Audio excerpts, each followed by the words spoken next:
Olá, seja bem-vindo a mais um programa Educação em Pauta. E no programa de hoje a gente vai conversar sobre mudanças que vêm acontecendo no nosso país, na área econômica, na área política e, por consequência, na área da educação.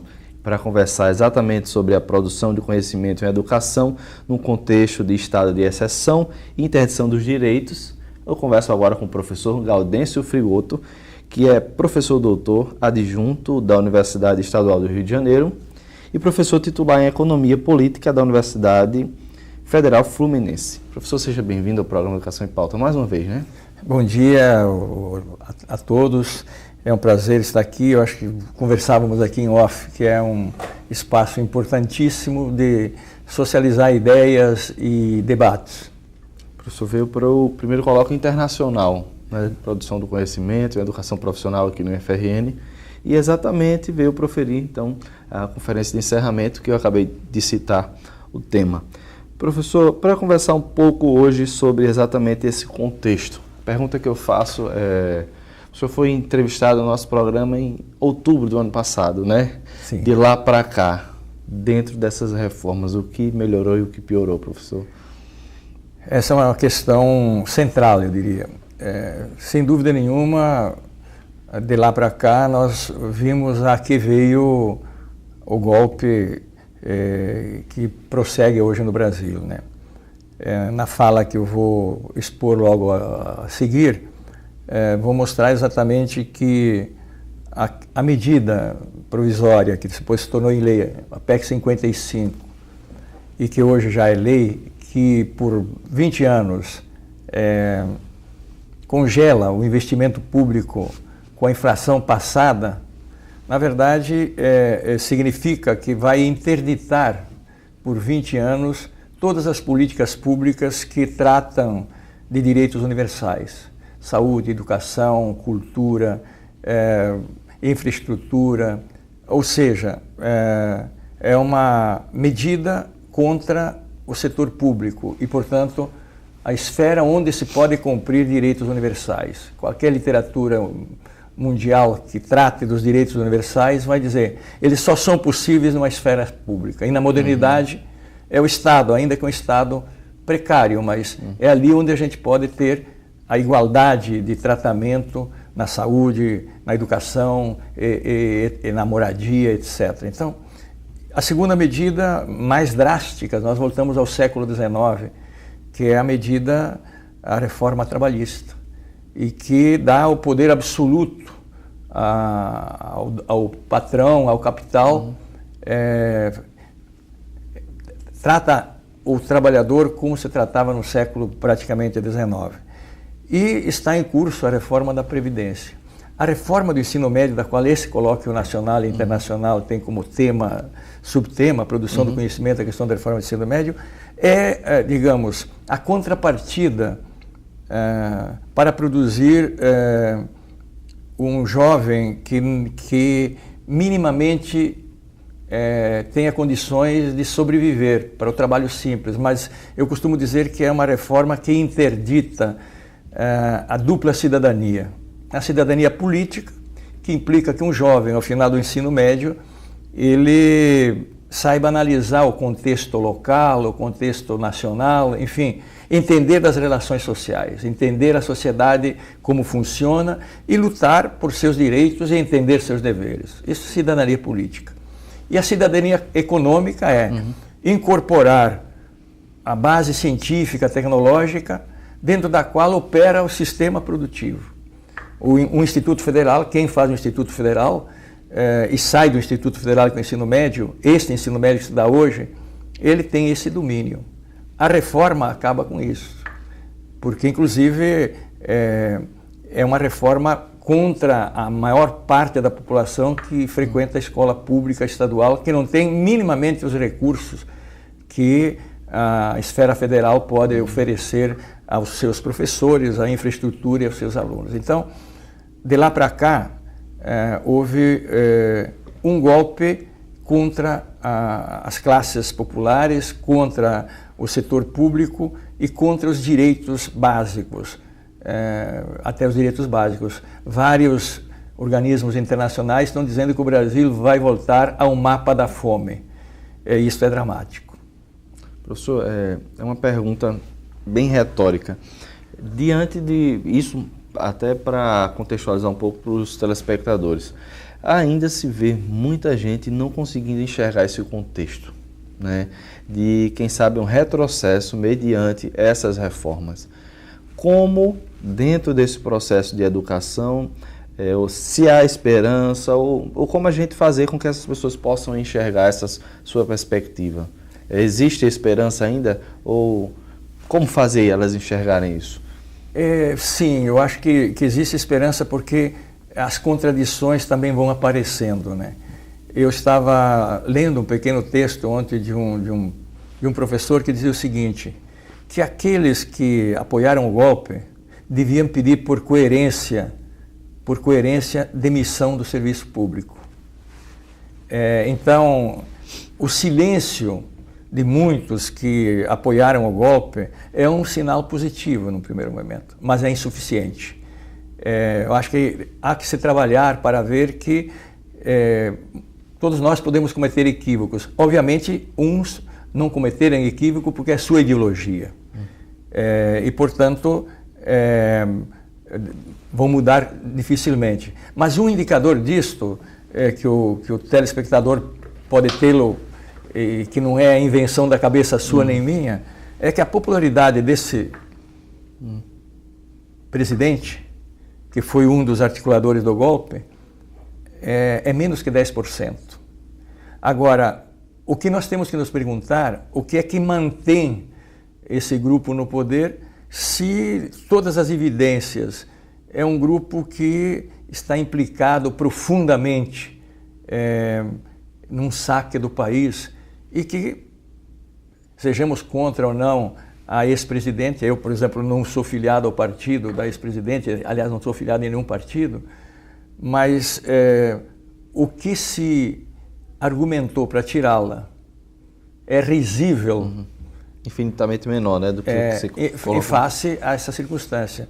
Então, há esperança, mas essa esperança tem que ser trabalhada no todo e no detalhe. Na conferência eu vou, ao final, chamar a atenção, digamos, que tarefas temos coletivas no campo social e no campo específico da educação. Eu acho que isso é importante a gente sublinhar. No campo amplo, eu acho que a Frente Brasil Popular, que reúne hoje mais de 70 organizações científicas, culturais, políticas, sindicais, nos dão um horizonte de um plano de emergência. Nós temos que sair deste momento e dizer, bom, tem que interromper o golpe. E isso só se fará mediante uma convocação de uma eleição direta antecipada. Não se trata de passar para o presidente da Câmara, etc. E no médio prazo, construir uma constituinte que reorganize a política brasileira, a educação brasileira e um projeto de país de longo prazo. Projeto que foi, por várias vezes, iniciado, em parte desenvolvido e sempre interrompido ou por ditaduras ou por golpes. Porque é um pouco estranho, né? Agora, pensando do outro lado, já que o movimento Brasil Livre foi às ruas, né, com uma ideologia, se talvez não tão clara, mas levantada, mediante esse contexto atual, né? E senadores, inclusive, que pegos em ligações, mandando matar outras pessoas, voltam a exercer um cargo, né, ao seu cargo de senador, por exemplo. Onde está esse movimento dentro dessa discussão, né? Como fazer com que essa característica, ou esse contexto seja discutido nessa ideia de educação, né? Porque falta educação para se observar e se enxergar isso, ou que tipo de educação desses cidadãos pode só exercer um tipo de papel e na continuidade ser apagado, por exemplo? Antônio Aires, um escritor brasileiro, literato brasileiro, um pouco antes de morrer, dizia que no país ele não via que nós vivêssemos uma democracia, mesmo depois da ditadura, uma democracia no sentido do termo forte, porque nós não tínhamos educação básica para todos. Esta que eu comentava, uma educação básica que permita dar instrumentos à leitura, exatamente, não aquilo que se diz, mas aquilo que é. E 2, a imprensa não era livre. A grande mídia é empresarial e corporativa. Então, eu acho que a grande máquina de moer cérebros e de produzir esta alienação é o monopólio da mídia. Então, eles constroem determinadas verdades e meias verdades, tenham ou não tenha que ver com os fatos, e levam uma grande massa. Hoje muito chamado de pós-verdade, né? Exatamente. E você tem um outro fenômeno hoje, né? Que este eu acho que é perigoso, que a sociedade tem que ter atenção. É exatamente a matéria que trata o livro A Escola Sem Partido, uma esfinge que ameaça a educação e a sociedade brasileira. É que nós nunca tínhamos percebido na sociedade brasileira o sentido público do ódio ao outro. E o ódio ao outro, no contexto do golpe, é aquele que teve ascensão social, é o chamado mortadela. Quem é o mortadela? Quem é que come mortadela? É o pobre, dominantemente o pobre. Eu posso gostar de mortadela, o outro pode gostar, mas o pobre não pode comprar um presunto de Parma. E, portanto, está dizendo, você quilombola, você índio, você negro, você jovem de classe popular, o teu lugar não é no Instituto Federal, o teu lugar não é na universidade, o teu lugar é no quilombo. E a outra palavra é petralha. Veja como se articula a palavra PT com os irmãos Metralha, bandidos do desenho animado. Mas petralha não é o PT, claro, há uma luta política, mas petralha é aqueles que tentam desenvolver este pensamento que estamos tentando desenvolver aqui. Portanto, aí está o ovo de serpente. Eu participei há pouco tempo no Rio de um debate promovido por artistas, psiquiatras. É preciso falar de fascismo, porque foi assim que na Alemanha, antes do nazismo, o nazismo já existia. Ódio ao imigrante. Foi só um estopim, né, professor? Exato. Professor, a gente vai precisar fazer uma pausa, mas a gente volta a conversar sobre esse assunto, que é muito importante para o desenvolvimento dessa nossa conversa. Ok. E você de casa não sai daí, a gente volta já já conversando com o professor Gaudêncio Frigoto aqui sobre a produção de conhecimento neste momento atual da política, da economia e da educação no nosso país. A gente volta depois do intervalo, nos acompanha. Até lá.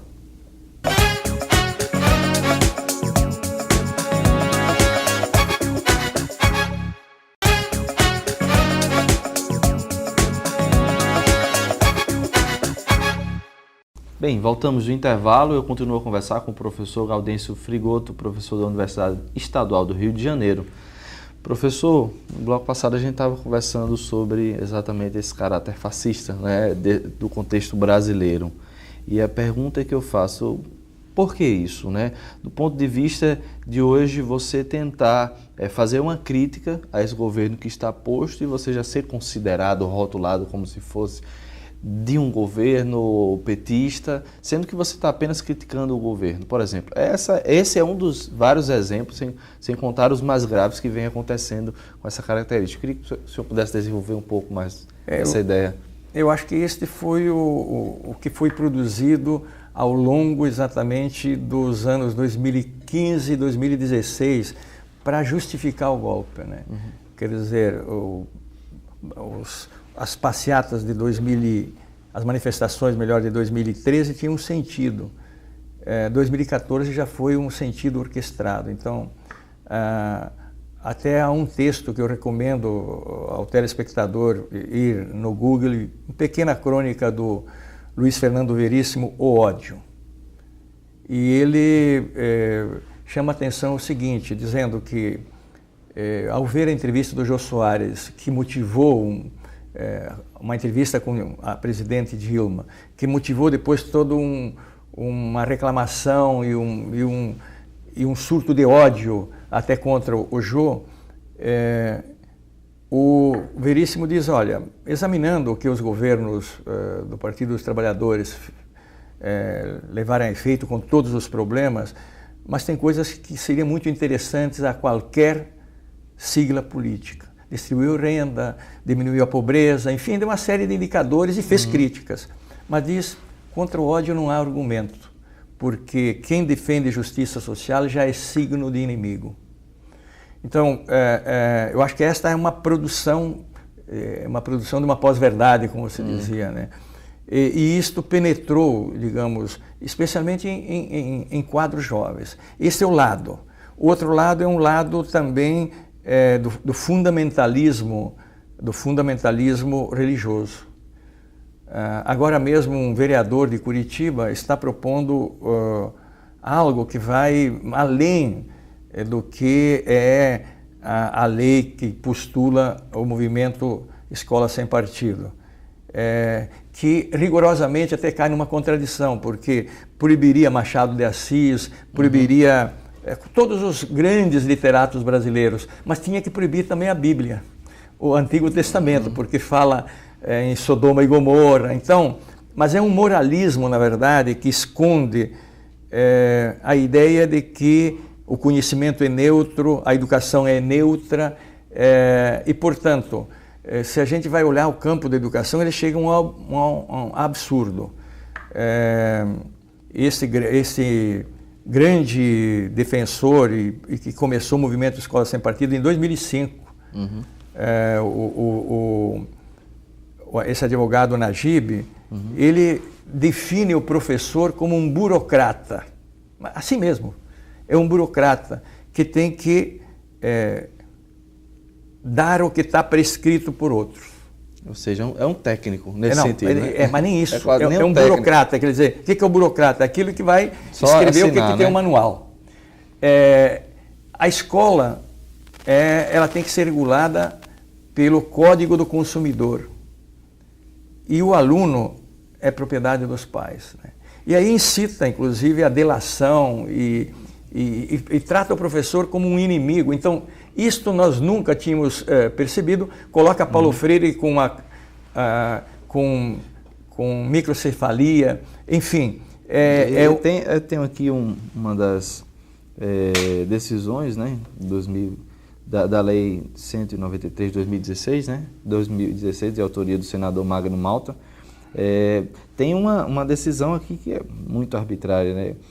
Fixar nas paredes que o professor não favorecerá, não prejudicará e não constrangerá os alunos em razão de suas convicções políticas, ideológicas, morais ou religiosas ou da falta delas. Ou seja, quando o aluno ali, né, ainda está dentro da sua formação, obviamente a gente sabe que tem a produção de conhecimento nele, tem a formação humana, tem o capital intelectual, tem a herança da sociedade, da família, mas é sempre bom fazer uma reflexão, né, professor? Claro, nem sempre está certo. Claro. E nesse momento de constituição do saber crítico do aluno, o professor não pode nem direcionar ou fazer perguntas sobre... Olha, isso é complicado. Chega a ser um absurdo que num debate no Rio de Janeiro, o filho do Bolsonaro, que é um dos defensores da Escola Sem Partido, estava num debate e um outro vereador lhe perguntou: se eu tiver um aluno em sala de aula que é racista, eu devo aceitar o racismo dele? O senhor não tem que interferir em nada, tem que aceitar. Então é um absurdo. Agora veja, a gente poderia perguntar, né, a esses senhores da moral, né, por que não colocam esse decálogo lá no Congresso? Por que não colocam no Judiciário? Por que não colocam frente às grandes redes empresariais de educação? Será que é o professor que está maculando, ou como certo site mostra, uma professora abrindo a cabeça de uma criança, colocando sexo? Eu jamais vi nos meus 35 anos a possibilidade de um professor, nem que fosse louco, fazer isso. Mas isso então é divulgado nas redes, e por isso que aí está o ovo de serpente. Nós temos que ter muita atenção nisso, e eu acho que nós na educação não nos percebemos que isso começou lá em 2004. Então a sociedade tem que ter consciência disso. Aliás, para os pais, telespectadores, educadores, há um conceito que nós sempre prezamos, a escola tem que ser laica. E eu sempre brinco que laica também é nome de cadela, né? Mas não é disso que tratamos. É que a escola não pertence à igreja, nem ao bispo, nem ao nem prefeito, partido, consequentemente, nem consequentemente. Ela é uma instituição da sociedade. E ela, como Paulo Freire dizia, expressa, ela é como uma esponja. O aluno que chega na escola traz para dentro dela os valores da sociedade. Então, se a escola não discute esses valores, não impondo qual é o papel da escola, então vamos colocar um robô e vamos acabar com a função docente. Aliás, isto está acabando com a função docente. O que é a função docente? É uma relação de diálogo e confiança, e diálogo não é concordância. Claro. Entre um aluno, um professor, um pai, enfim. É isso que está se quebrando no Brasil e isso é muito grave. E pensando, obviamente, a gente fala do docente, talvez pense mais no professor universitário, do profissionalizante, mas pensando naquele que está ali na escola municipal, na escola estadual.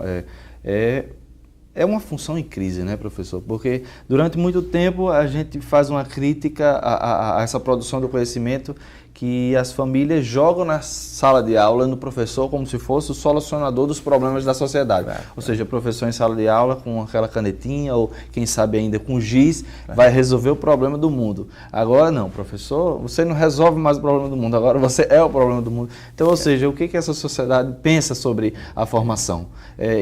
Para reiterar essa pergunta, eu ainda faço. Em um momento onde a gente investe tanto em educação, investiu tanto, e todo mundo se acreditou que um país, para ser desenvolvido, o Brasil, para ser desenvolvido, precisava investir em educação. E agora a gente retorna. Que contexto é esse de professor dentro dessa sociedade, professor? Olha, eu na conferência vou buscar exatamente o que está subjacente a isto, né? E a gente olha desde lá dos anos 30, mas antes disso, por exemplo, o Alfredo Bossi mostra que a classe dominante brasileira resistiu até o último momento à abolição da escravidão e se plotou em cima da propriedade da terra e do escravo. Caio Prado Júnior vai nos mostrar o seguinte, que a classe dominante prefere imitar, copiar, em vez de investir em ciência e tecnologia, pedir dinheiro fora para fazer os seus interesses. E constrói uma sociedade de uma desigualdade abismal.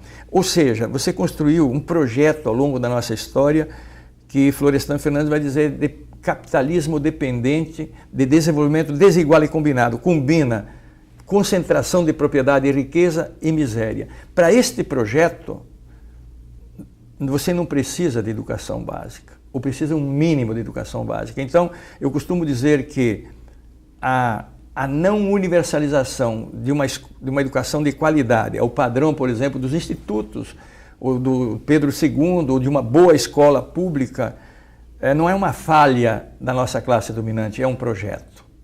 E é isto que o golpe reedita. Porque a sociedade brasileira, se você analisa mesmo ao longo do século XX, ela reage. É uma espécie de castigo de Sísifo. É aquela lenda grega do pecado de um cidadão, e ele foi condenado a carregar uma pedra na montanha, mas quando ele chegava na montanha, a pedra o devolvia à planície. É esse processo. Mas eu não sou pessimista, né? Porque as crises não duram eternamente. E o Brasil, para quem anda um pouco, é um país que tem muita possibilidade, a começar do seu povo. Criativo, né? Criativo, alegre e suporta uma dor brutal. Aí, em algum momento, nas contradições e nas nossas lutas, em algum momento, esse país será uma nação. E quem sabe os nossos netos poderão vê-la. Aí a grande importância da sociedade tomar consciência do que significa essas medidas que estão sendo impostas à sociedade brasileira. Porque isto sim interrompe por décadas o futuro da maioria dos brasileiros. Dos jovens que têm hoje 20 anos ou 30 anos até, há aqueles que estão nascendo nesse momento. E eu penso que um dos momentos mais graves que a nossa sociedade passou, porque tudo isso é feito com capa de um certo legalismo. E o interessante é notar que, apesar das alas, né, me permita classificar assim, das alas e projetos de governos ou da discussão, há 15 anos atrás, eu não digo nem há 20 anos, mas há 15 anos atrás a gente não tinha uma discussão social, né? Não alcançamos tanta uma coesão por parte dessas dicotomias, mas uma discussão social mesmo, de pessoas falando sobre política, lendo sobre política, acompanhando sobre política. Então, esse contexto de reestruturação tem um lado positivo também para a nossa Constituição, né, da sociedade. O senhor concorda comigo? Sim, sem dúvida, sem dúvida. E o que é política? Rancière, um autor francês, dizia que política quem faz é quem está fora do direito. E, portanto, é a luta para pôr na agenda do Estado, da política pública, os direitos. E aqui no Brasil, e você localiza muito bem, nesses 15 anos, por exemplo, o movimento negro fez política, conseguiu as cotas. O movimento de mulheres fez política. Em parte, o movimento Sem Terra fez política. Enfim, houve avanços porque se fez política. Eu vim ontem no avião examinando uma tese que trata da segurança alimentar e da soberania alimentar. Então, nota-se que nesses 15 anos houve extraordinário avanço em chegar comida onde não chegava, e com isso a mortandade infantil decresceu brutalmente. O Nordeste, por exemplo, a expectativa de vida aumentou em 20 anos em um curto prazo. Então, são fatos muito reais que estão sendo objetivos, né? Que estão sendo interrompidos. E quem não está enxergando isso é porque está absolutamente alienado e vai pagar um preço. E nós dizemos, aqui, muitos daqueles que foram às ruas pedindo o golpe estão vendo hoje que o golpe é contra eles também. A classe média, os filhos da classe média também não vão ter concurso público. Então, é um momento de crise, e a crise, como dizem os chineses, é um momento de possibilidade também.